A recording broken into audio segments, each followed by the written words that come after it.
Sunday 9 AM के session में आप सबका हार्दिक स्वागत है। आज की शुरुआत हम एक छोटी सी स्टोरी से करेंगे। एक भिखारी था, अपने नसीब को कोसता रहता था। खाने के लिए भी उसे तकलीफ थी। 2 वक्त का खाना मिल जाए तो अपने आप को वो खुश नसीब समझता था। एक दिन वहां से एक सन्यासी गुजरता है। सन्यासी भिखारी से पूछता है कि क्या मुझे आप कुछ खाने के लिए दे सकते हो। भिखारी और गुस्से हो जाता है, बोलता है कि मुझे यहाँ पे खाने के लिए कुछ नहीं, पहनने के लिए कपड़े तक मेरे पास पूरे नहीं हैं और आप मुझसे मांगते हो। क्या करता है भगवान आपका, क्या ऐसे ही हमको जीवन देता है। सन्यासी उसको भिखारी को गौर से देखते हैं, बोलते हैं यहाँ पे आप कब से बैठते हो, ये जगह आपने क्यों चुनी और आप किस चीज़ पे बैठते हो। उसने बोला बस मैं एक दिन यहाँ से गुजर रहा था, ये एक छोटा सा बक्सा दिखा मुझे, एक पेड़ दिखा, तब से मैं यहीं पे ही बैठ रहा हूँ और अगर कुछ मुझे मिल जाता है खाने के लिए, यहाँ से जब लोग गुजरते हैं तो कुछ खाने के लिए दे देते हैं और उसी से मेरा जीवन चलता है। सन्यासी बोलता है एक काम करिए, थोड़ा यहाँ से उठ जाइए इस बक्से से और इस बक्से में क्या है वो हम देखते हैं। इंसान चौंक जाता है।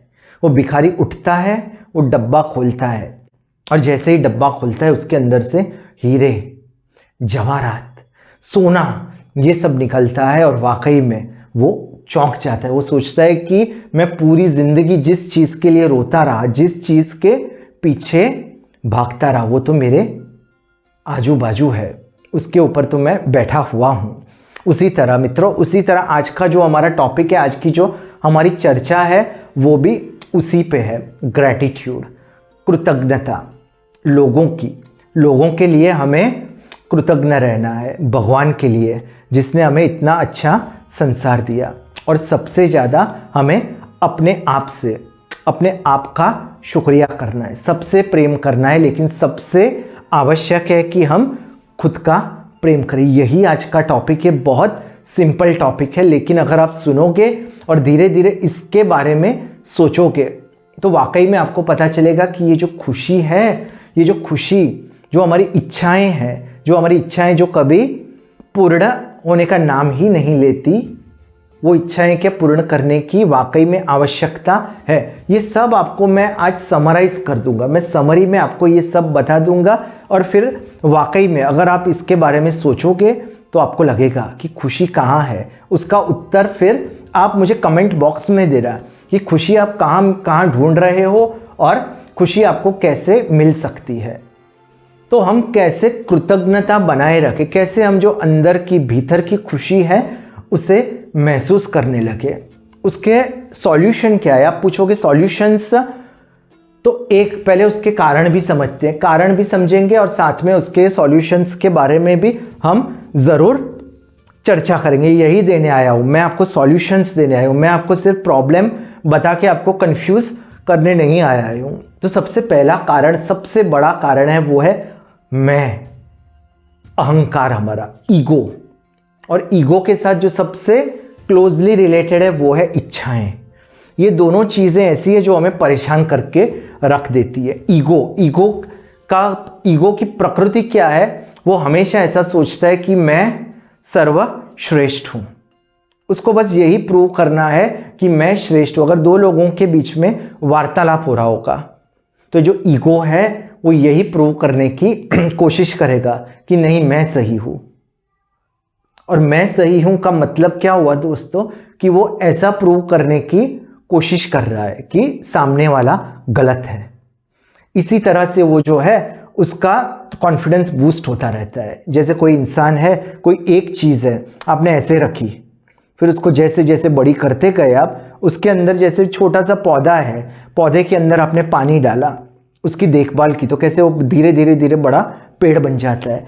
वैसे ही ये अहंकार है, जितना आप उसको पोषण दोगे वो बड़ा होते रहेगा। और इसीलिए जो लोग ज़्यादा सफल होते हैं, जिन लोगों के पास ज़्यादा सुविधा होती है, जो लोग ज़्यादा इंटेलिजेंट होते हैं, सब लोग नहीं लेकिन ज़्यादातर लोग, तो उनका जो ईगो होता है वो भी बड़ा भयंकर बन जाता है, एक बलून की तरह बन जाता है। और अंत में कभी ना कभी तो उस बलून में एक सुई लगती ही है, तब बहुत दर्द होता है, बहुत दर्द होता है। इसलिए ये जो ईगो है उसे हमें बड़ा नहीं होने देना। ये बहुत इंपॉर्टेंट है। बोलना बहुत आसान है, लेकिन उसके हमें सॉल्यूशंस ढूंढने हैं, वो भी हम करेंगे। और वो मैं हर संडे 9 AM को यही करने आता हूँ।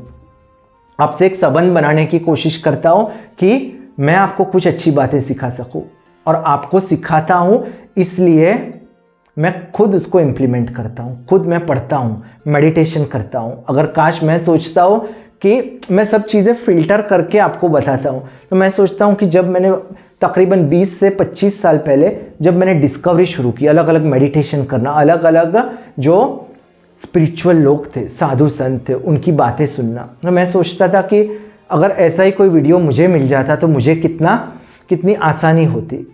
इसीलिए मैं आपके पास आया हूँ। मेरा एक ही मकसद है कि सामने वाले का कुछ, उसकी लाइफ में कुछ पॉजिटिव इम्प्रूवमेंट है, बस उसी फोकस के साथ मैं ये वीडियो बना रहा हूँ। तो वापस हम आ जाते हैं कि दो चीज़ें, एक अहंकार और एक इच्छाएं। अहंकार को हम जितना पोषण देंगे वो बड़े होता रहेगा, और इच्छाएं और अहंकार जैसे मैंने बोला कि साथ में जुड़े हुए हैं। इच्छा भी ऐसी है कि एक अब हमारे प्रतिबिंब की तरह है, जितना भी हम जाएंगे उसकी ओर वो और आगे भागेगा। हमारा शैडो जो होता है उसको कभी हम पकड़ नहीं पाएंगे। वैसे इच्छाएं भी ऐसी है, वो ऐसे जोन में आ जाएंगी कि जैसे ही आप वहाँ पे पहुँचोगे तो रीएडजस्ट हो जाएंगी। हमारा जो ईगो है उसको वापस एडजस्ट कर देगा, थोड़ा और आगे लेके जाएगा। आप सोचोगे कि मुझे 5 कदम आगे चलना है, मुझे 10 लाख रुपए चाहिए। अगर आप अभी 9 लाख ही आपने कमाए हैं तो अभी आपको लगेगा कि 10 लाख तो अभी मुझे मिलने वाले हैं, ये तो क्या काफ़ी है। तो आप देखोगे कि इतने सारे लोगों के पास इतना सारा अधिक धन है, आप सोचोगे मुझे 15 चाहिए, क्योंकि आपने रीएडजस्ट कर लिया। उसी तरह जॉब में भी यही होता है कि लोग सोचते हैं मुझे प्रमोशन मिले, अभी प्रमोशन मिला ही नहीं है कि उनके दिमाग में कुछ और आ जाता है। उनकी तनख्वाह उनको बढ़ानी है, बढ़ गई फिर और उनको तनख्वाह चाहिए, क्योंकि वो रीएडजस्ट होता है। हमारा जो ईगो है, ईगो की जो प्रकृति है वो है कि वो ऐसा बिहेव करना चाहता है कि वो दुखी है, उसके साथ अन्याय हुआ है, बस इस चीज़ को वो पोषण देना चाहता है। जैसे एक पौधा होता है उसको हम पोषण देते हैं, तो ऐसे हमारा जो ईगो है, अहंकार है, हमारा एक ही मकसद होता है कि हम ऐसे प्रतीत करें कि हमारे साथ हम बहुत अच्छे हैं, हम बहुत भोले भाले हैं, कितने प्यारे बच्चे हैं हम, लेकिन हमारे साथ ही बहुत अत्याचार हो रहा है। सब लोगों के साथ इतना प्रेम हो रहा है, सब लोगों को भगवान इतने आशीर्वाद दे रहा है, लेकिन हम इतने अच्छे हैं फिर भी हमारे साथ इतना अन्याय क्यों हो रहा है। ये हमारा ईगो कहता है, हम नहीं कहते, ये हमारा मन नहीं कहता। जब इंसान का जन्म होता है, छोटा बच्चा होता है, तब वो छोटे बच्चे के अंदर ऐसे विचार नहीं आते। छोटा बच्चा नहीं सोचता है कि अगर ट्विन है तो एक बच्चा ऐसा नहीं सोचता है कि ये बच्चा क्यों ज़्यादा खूबसूरत है, ये बच्चा इसकी जो पर्सनैलिटी है वो तो और भी अच्छी है, तब तो वो नहीं सोचता। लेकिन ये जब छोटा बच्चा बड़ा जितना बड़ा होता है, वो जितने अपने अहंकार को पोषण देता है, तभी अहंकार भी बड़ा हो जाता है। वो अहंकार एक ही चीज़ प्रूव करना चाहता है कि मैं सबसे बड़ा हूँ, मैं सबसे बड़ा हूँ, मेरे साथ अत्याचार हो रहे हैं, लोग मुझे परेशान कर रहे हैं, मैं कितना अच्छा हूँ, लेकिन ये परिस्थिति ऐसी है जो मुझे आगे नहीं आने दे रही। ये काम है अहंकार का। और इच्छाएं हैं वो कभी पूर्ण नहीं होती। इच्छाएं कितनी भी हम कोशिश करें लेकिन वो रीएडजस्ट हो जाती है। हम सोचते हैं यहाँ पे पहुँचेंगे तो हमारी इच्छाएं खत्म होंगी, लेकिन तब तक हमारा जो थिंकिंग है, जब हमारी एक्सपेक्टेशन है, वो और आगे चली जाती है।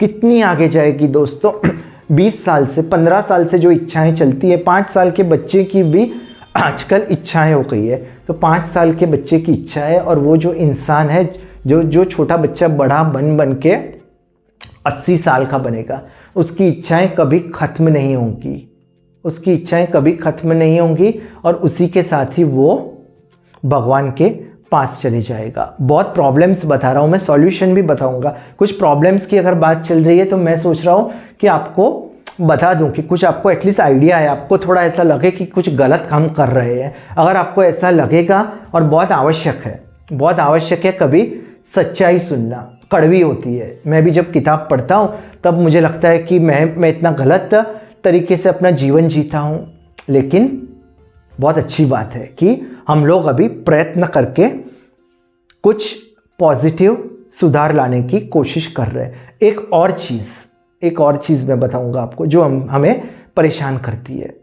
जो लोग अपने अपने शरीर से आइडेंटिफाई करते हैं, वो सोचते हैं कि ये मेरा शरीर है और मैं हूँ। अगर ये जो हमारा क्लोज थिंकिंग है, बहुत शीशे में देखते हैं, आईने में देखते हैं, उनको भी दुख ज़्यादा आता है दोस्तों। क्योंकि जैसे जैसे शरीर है उसमें झुर्रियाँ पड़ने लगती है, हमारे सिर पे हमारे जो बाल हैं धीरे धीरे सफ़ेद होने लगते हैं, बाल झड़ने लगते हैं, वैसे वैसे दुख बढ़ता जाता है। क्योंकि हमारा जो आइडेंटिफिकेशन है वो हमने शरीर से बना के रखा है। ये एक और दिक्कत है।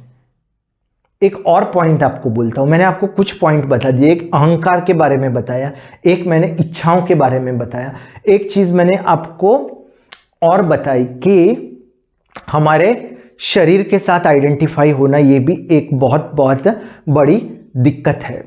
चौथा पॉइंट, ये जो अहंकार है और ये जो इच्छाएं हैं वो भूतकाल में और भविष्य में हमें परेशान करती है। अगर आप भूतकाल के बारे में सोचोगे कि मेरे साथ ऐसा ऐसा अत्याचार हुआ, ये भूतकाल की बातें हैं, और इच्छाएं हमें भविष्य की ओर लेके जाती है। मुझे ये करना है, मुझे ये हासिल करना है, ये इच्छाएं हैं। लेकिन जो हमारा अहंकार है, ईगो है, वो वर्तमान में नहीं रह सकता, वर्तमान में वो भस्म हो जाता है। अगर आप ऐसा सोचोगे कि मैं इस क्षण में हूँ, मैं ऐसा जीवन जी रहा हूँ, अगर आप इस तरह से जियोगे, अगर आप ऐसे श्वासों पे ध्यान केंद्रित करोगे, एक अच्छा मधुर संगीत आप सुनोगे, उस वक्त आपका जो ईगो होगा वो भस्म हो जाएगा। उसी वक्त वो जो हमारे वाव मोमेंट्स है, इंग्लिश में जिसको बोलते हैं वाव, अद्भुत क्षण, उसे हमें बढ़ावा देना है। और वही क्षण जो ग्रैटिट्यूड, जो आज का मैंने टॉपिक सोचा है, वो ग्रैटिट्यूड में भी यही होता है कि हम वर्तमान में आ जाते हैं। वर्तमान में आके धीरे धीरे धीरे धीरे धीरे हमारा जो अहंकार है, हमारा जो शरीर के प्रति ज़्यादा लगाव है, हमारी इच्छाएं हैं, वो धीरे धीरे कम होगी। और भी बहुत चीज़ें हैं जो हमें परेशान करती है, उसके बारे में भी हम विस्तार से सोचेंगे। शायद आज नहीं सोच पाएंगे क्योंकि अभी हमें सॉल्यूशंस डिस्कस कर रहे हैं मित्रों। ये तो मैंने आपको प्रॉब्लम्स बता के आप सोचोगे कितने प्रॉब्लम्स बताओगे आप, लेकिन अभी हम सॉल्यूशंस पे बात करेंगे और विस्तार से और भी हम चर्चा करेंगे। तो अभी हम सॉल्यूशन के पार्ट पे आ जाते हैं। तो सबसे पहले सबसे आवश्यक जो चीज़ है वो हमें ऐसी मानसिकता बना के रखनी है कि हम खुश हैं, हमें कोई भी दिक्कत नहीं है। ऐसे कोई क्षण याद करो जब हमें इतनी तकलीफ थी। अगर आपको लगता है कि आपके पास इतनी आमदनी नहीं है, उन लोगों को देखो जिनके पास खाने की भी दिक्कत है। आपको लगता है आपके पास एक अच्छा घर नहीं है, ऐसे लोगों को देखो जो गर्मी में भी तप रहे हैं, ठंडी में भी उनके पास ओढ़ने के लिए कपड़े नहीं हैं।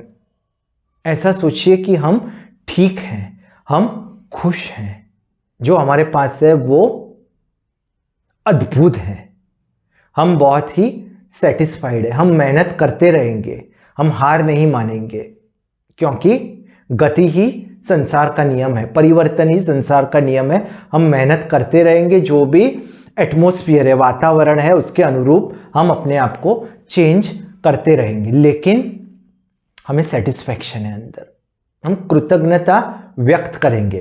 किसकी कृतज्ञता? सबसे पहले खुद की। हमारे पास इतना अद्भुत शरीर है, इतना अच्छा मन है, इतना अच्छा दिमाग है। एक चीज़ हमको याद रखना बहुत बहुत आवश्यक है कि हम सब लोग किसी न किसी तरह से जुड़े हुए हैं। आप और मैं, आपको लगता होगा ये तो कोई और इंसान है, शायद हम इसको पहचानते भी नहीं, अननोन लोग भी अभी ये वीडियो देखने लगे होंगे, लेकिन आप और मैं वो भी किसी तरह से जुड़े हुए हैं। एक शक्ति है, एक ब्रह्मांड की शक्ति जिसने हमें जोड़ के रखा है। तो हम सब इंटरकनेक्टेड हैं, हम सब ब्रिलियंट हैं, हम सब के अंदर पावरफुल दिमाग है, हम सब एक दूसरे के प्रति आदर, सम्मान और प्रेम रखते हैं। हमें किसी के साथ कोई भी दिक्कत नहीं है, हमें किसी के साथ कोई झगड़ा नहीं है। ये विचार हमें हमारे जीवन में बनाए रखना है। एक छोटी सी टेक्निक मैंने आपको बताई थी, वो टेक्निक हम आज कर लेते हैं। उसके बाद एक छोटी सी एक्सरसाइज करेंगे। सबका तात्पर्य एक ही है कि हमें ऐसा महसूस करना है कि हम संतुष्ट हैं, हम खुश हैं, हमें किसी के साथ कोई शिकायत नहीं है। टेक्निक में 4 वाक्य थे, वो मैंने आपको बोले थे रिपीट करने को। सबसे पहले अभी रिपीट कीजिए मेरे साथ। मैं आपको देख नहीं सकता, आप तो मुझे देख सकते हो, मैं एटलीस्ट आपकी वाइब्रेशंस फील कर सकता हूं। पहला वाक्य बोलिए, आई एम सॉरी। आंखें बंद करके महसूस कीजिए, आई एम सॉरी। दूसरा वाक्य, please forgive me. I am sorry, please forgive me, thank you, I love you. ये 4 वाक्य रेगुलरली रिपीट करने। किसी भी परिस्थिति में आप बोलोगे कि मैं सॉरी क्यों बोलूं, मैंने कुछ गलती तो की नहीं है। तो जैसे मैंने बोला, हम सब जुड़े हुए हैं। कोई भी किसी इंसान, अगर कोई इंसान गिर गया है, किसी इंसान ने चोरी कर दी है, किसी इंसान से कोई गलती हो गई है, लेकिन जैसे मैंने बोला, हम सब किसी न किसी तरह से जुड़े हुए हैं। जो हम आज कर रहे हैं वो भी कोई ऐसी कंडीशन हुई होगी, कोई ऐसे वातावरण में कुछ ऐसे बदलाव हुए होंगे जिसके लिए हमें ऐसा करना पड़ रहा है। तो ऐसा समझिए कि सब हमारे भाई हैं, सब हमारे जो है एक तरह से हमारा एक अटूट ब्रह्मांड का एक संबंध है। तो ये वाक्य दोहराइए। अगर आपके घर में किसी को तकलीफ है तो भी ये वाक्य आप दोहराते रहिए। इसको हो'पोनोपोनो टेक्निक बोलते हैं। इसका क्या फायदा हुआ वो मैं आपको शॉर्ट में बता देता हूँ। एक बार हम सब साथ में मिलके बोल देते हैं, आई एम सॉरी। ऐसे हाथ रख दीजिए, ऐसा हो तो अपने हार्ट पे, दिल से बोलिए, I am sorry, please forgive me, thank you, I love you. कैसे हुआ ये टेक्निक कैसे बनी हो'पोनोपोनो मैं आपको ब्रीफ में बता देता हूँ। एक इंसान थे, ह्यू लैन, डॉक्टर थे वो, और उनको एक जेल में रखा गया कि जेल में बहुत सारे कैदी थे, बहुत हिंसा करते थे, मानसिक रूप से उनके अंदर दिक्कत थी, मेंटल पेशेंट थे, एक दूसरे से झगड़ते थे और मारपीट भी करते थे। डॉक्टर ह्यू लैन थे, उन्होंने देखा, उन्होंने फिर ये 4 वाक्य सिर्फ वो बोलने लगे। उनके नज़दीक नहीं जाते थे वो अपनी जगह पे ही, वो अपनी ऑफिस में बैठ के बस ये 4 वाक्य रिपीट करते थे।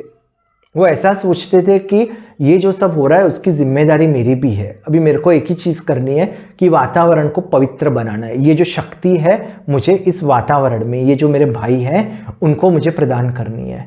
पता है क्या हुआ, कुछ ही वक्त में ये जो सब पेशेंट थे वो तो ठीक हो गए। ये जो पेशेंट थे वो ठीक हो गए, वो जेल के बाहर भी चले गए, और कुछ ही वक्त में ये जेल भी बंद हो गई। अगर आपको भरोसा नहीं है तो आप सर्च कीजिए, डॉक्टर ह्यू लैन और हो'पोनोपोनो टेक्निक। यही ताकत है ग्रैटिट्यूड, कृतज्ञता में। कंटिन्यूअसली हमें ये रिपीट करना है। ये जो वाक्य है आप अपने वाक्य बनाइए। सबसे प्रेम करना है, खुश रहना है, कृतज्ञता व्यक्त करनी है। अभी आंखें हमें बंद करनी है। आंखें बंद करके 3 लोग हैं, 3 लोगों के बारे में हमें सोचना है। कोई भी हो सकते हैं, आपके माँ बाप, या तो आपके कोई मित्र, या तो कोई एक ऐसा इंसान जिसने आपकी मदद की हो, उसके बारे में सोचना है। उसको कुछ वाक्य में उसकी कृतज्ञता व्यक्त करनी है। तो आंखें हमें अभी बंद कर देनी है। 3 से 4 मिनट आंखें बंद करके हमें वो जो इंसान है, 3 इंसान, उनकी कृतज्ञता व्यक्त करके उनको वंदन करना है। तो चलिए आंखें बंद कर दीजिए।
कैसा महसूस हो रहा है मित्रों? वाकई में बहुत बहुत अद्भुत महसूस हो रहा होगा अगर आपने वाकई में सही तरीके से कृतज्ञता व्यक्त की होगी। ऐसा हो तो अपने हृदय पे हाथ रख के ऐसे आप लोगों के लिए प्रार्थना कर सकते हैं, लोगों का शुक्रिया मान सकते हैं, भगवान का शुक्रिया मान सकते हो, चीज़ों का भी शुक्रिया मान सकते हो। कोई इंसान है, अगर वो पूरी ज़िंदगी लैपटॉप पे काम करता है, उसकी वजह से उसकी आमदनी होती है, उसका भी शुक्रिया मान सकते हो आप। ऐसा ही वो भी एक प्रकार की शक्ति है, उस शक्ति से भी हमारा जो पूरा ब्रह्मांड है वो जुड़ा हुआ है। तो यही बात है, ये हमें हमारे जहन में बिठा के रखनी है और हमें ये भी चीज़ याद रखनी है। जैसे हमने शुरुआत में बात की कि हमारा जो अहंकार है उसे हमें कंट्रोल में रखना है, और अहंकार और इच्छाएं और हमारा शरीर के प्रति जो प्रेम है, लगाव है, वो उससे बचने के लिए, उसको कम करने के लिए, उसका पोषण ना हो, उसके लिए कृतज्ञता बहुत बहुत अद्भुत एक का तरीका है। जैसे जैसे आप कृतज्ञता व्यक्त करोगे तो आपके अंदर से भी एक का करुणा, प्रेम, वात्सल्य ये सब निकलने लगेगा। अंदर से एक खुशबू आएगी आपके अंदर से, वातावरण पवित्र होने लगेगा। तभी आपको लगेगा, अभी आपके अंदर जब अहंकार है तब आप कोशिश करोगे कि 4 लोगों के बीच में अगर बातें चल रही है और आप अगर कुछ ऐसा किसी ने कह दिया जो आपके लिए ठीक नहीं लगा तो आपको गुस्सा आ जाएगा। आप कोशिश करोगे कि अभी जब मुझे मौका मिले तब मैं उसको गिरा दूं। लेकिन अगर जब आपके अंदर कृतज्ञता आएगी तब आप सोचोगे मेरा भाई है, छोटा भाई है, बड़ा भाई है, और उसने कहा है मुझे जब मौका मिलेगा मैं कोशिश करूंगा कि अच्छी तरह से बात करूंगा, तो वातावरण है वो पवित्र हो जाएगा। तो हमारा जो अहंकार है उसकी मेहनत करनी पड़ती है। अहंकार तो रहता ही है। अगर कोई इंसान बहुत खूबसूरत है, कोई इंसान है बहुत इंटेलिजेंट है, सब लोग उसकी तारीफ करते हैं, तो अहंकार वो लोग ये शायद वीडियोस नहीं देखेंगे। अगर आप सोचोगे बड़े बड़े जो नाम लेना आवश्यक नहीं है, नाम लेना मैं ठीक नहीं समझता, लेकिन अगर ये जो बड़े बड़े लोग हैं, आपको लगता है कि ये जो मेरे वीडियोस है वो देखते होंगे? नहीं देखते, लेकिन उनको भी अगर वो कृतज्ञता व्यक्त करेंगे धीरे धीरे तो उनका भी जो पोषण है अहंकार का वो इतना होगा नहीं, वो धीरे धीरे ट्रांसफर होता है। ये बात भी याद रखने की है कि अगर हमारा अहंकार है, अगर हम उसको सही दिशा में अगर मोड़ देंगे तो वाकई में वो अहंकार का भी हम यूज़ कर सकते हैं। एक केमिकल है, ऐसा समझ लीजिए। अभी केमिकल है, अगर एक तलवार आप सोच लो तो तलवार से लोगों का आप गला भी काट सकते हो, और वही तलवार आप किसी अच्छे काम के लिए भी आप इस्तेमाल कर सकते हो। तो वही है कि हमारा जो अहंकार है उसको सही दिशा में हमको ट्रांसफ़र करना है। तो ये भी बहुत बहुत एक इम्पॉर्टेंट बात है। तो कृतज्ञता हमें व्यक्त करते रहनी है, लोगों के प्रति जो प्रेम है, करुणा है, वो हमें बनाए रखनी है। और जो सबसे पहले मैंने आपको कहानी बताई कि जो सच्ची खुशी है, जो सच्चा प्रेम है, सच्चा आनंद है, वो हमारे भीतर ही है, हमारे इर्द गिर्द है। जैसे वो भिखारी था, भिखारी के बाजू में ही, भिखारी के बिल्कुल नज़दीक सोना, चांदी, हीरे थे। उसी तरह हमारे भी इर्द गिर्द, हमारे अंदर सबसे बड़ी खुशी है, और हमारे जो आजू बाजू के जो लोग हैं, जो चीज़ें हैं, ब्रह्मांड है, वो सब अद्भुत है। हमें सबके प्रति प्रेम रखना है, और वही जो सच्चा सोना चांदी वही है। उसके अलावा अगर हम ढूंढने जाएंगे तो उस इंसान की तरह हो जाएंगे जो कभी भी वो अपना जो प्रतिबिंब है, जो अपना शैडो है, उसके पीछे भागता रहता है, लेकिन कभी उसको पकड़ नहीं पाता। तो मित्रों, बहुत बातें कर दी हमने, बहुत बातें की, लेकिन क्या ये बातें आपने याद रखी? ये बातें याद रखना बेहद आवश्यक है। मैं लिख देता हूँ ये सब जो पॉइंट्स होते हैं, किताबें मैं बहुत पढ़ता हूँ। आज की जो बातें करें मैं आपको संक्षिप्त में बता दूँ। हमने अहंकार के बारे में बात की, कैसे अहंकार है वो हमें परेशान करता है। इच्छाएं, कैसे इच्छाएं हमारी कभी ख़त्म होने वाली नहीं है। कैसे हमारा जो आइडेंटिफिकेशन है हम शरीर से करते हैं, तो जब हम बूढ़े हो जाते हैं, हमारे जो चेहरे पे झुर्रियाँ पड़ जाती हैं, बाल हमारे ख़त्म होने लगते हैं, तब हमें कितना दुख होता है, दर्द होता है, इन्फीरियोरिटी कॉम्प्लेक्स होने लगता है। और फिर हमने उसके सॉल्यूशंस भी सोचे। कौन से सॉल्यूशंस? लोगों के साथ प्रेम बनाए रखना, हमारे खुद के साथ प्रेम रखना, भगवान का हमें शुक्रिया मानना।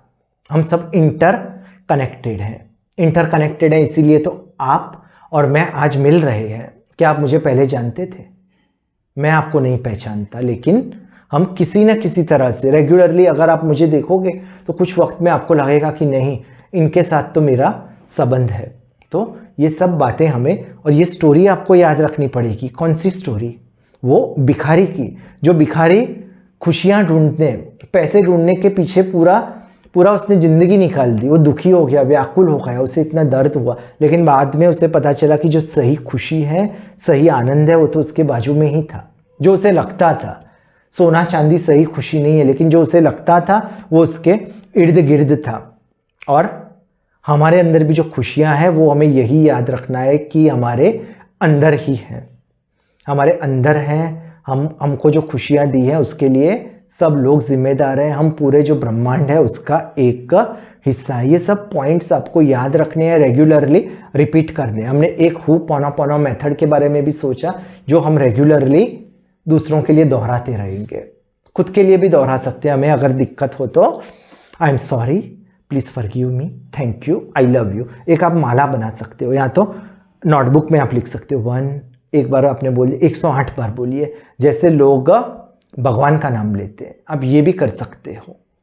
एक लास्ट बात आपको बोल दूं कि स्वामी विवेकानंद जी थे, उनकी मैंने बहुत बातें पढ़ी है, आज अचानक बात याद आई तो आपको बताता हूँ। स्वामी विवेकानंद ने कहा था कि उच्च अवस्था तक आपको पहुँचना है तो उसके चार मार्ग हैं। कौन से 4 मार्ग? भक्ति योग, आप भगवान की भक्ति कीजिए, मीराबाई की तरह भक्ति कीजिए तो आप उच्च अवस्था तक पहुँच जाओगे। भक्ति योग, फिर ज्ञान योग, भगवान के बारे में सोचिए, भगवान कहाँ है, क्या ये भगवान है, ये भगवान है, भगवान मेरे अंदर है। जितना सोचोगे ब्रह्मांड के बारे में, एक वक्त सच्चाइयाँ पता चलेंगी और आप उच्च अवस्था में पहुँच के आपको समाधि मिल जाएगी। ये दूसरा था। तीसरा, राजयोग, ध्यान कीजिए, ध्यान करते करते आप उच्च अवस्था तक पहुँच के आपको निर्वाणा मिल जाएगा। और एक और मार्ग बताया उन्होंने, कर्म योग, कर्म करो लेकिन फल की इच्छा मत करो, ये चौथा मार्ग उन्होंने बताया था।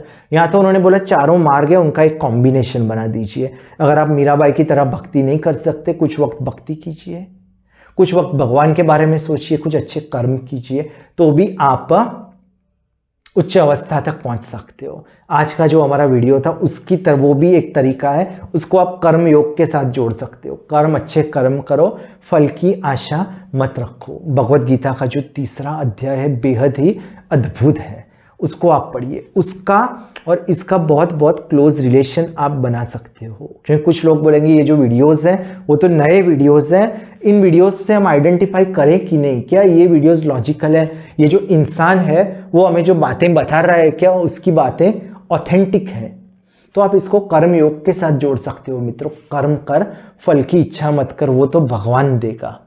और ये जो हमारा है कृतज्ञता व्यक्त करना, लोगों के साथ खुशियाँ बांटना, क्या ये ऐसा ही नहीं है? अच्छे कर्म करो, लोगों के साथ अच्छी बातें करो, लोगों की मदद करो।